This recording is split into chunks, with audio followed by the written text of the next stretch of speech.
নবীজি বলেছেন, কেউ যদি ভাঙ্গা অন্তর জোড়া লাগায় তাকে বিনা হিসাবে জান্নাতে দেবে। তাহলে কেউ যদি জোড়া অন্তর ভেঙে দেয় সে তো বিনা হিসাবে জাহান্নামে যাবে।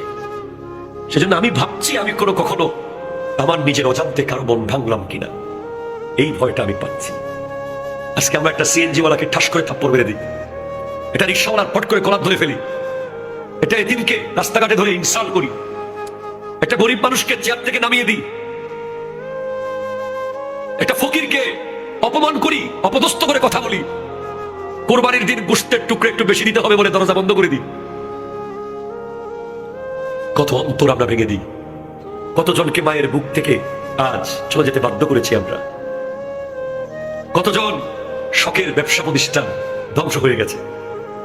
এখনো হয়েছে, তখনও হয়েছে, যখনই হয়েছে।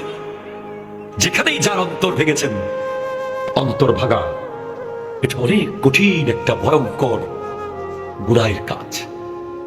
বিনা হিসাবে জাহান্নামে চলে যাবেন।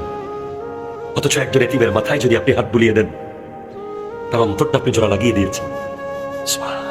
একজন ফকিরকে যদি আপনি সামর্থ্য না থাকে বলেন বাবা, সিনার সাথে জড়িয়ে ধরে বলেন, বাবা আমার কাছে তো আর নাই, ইনশাল্লাহ আরেকদিন আপনাকে দেব।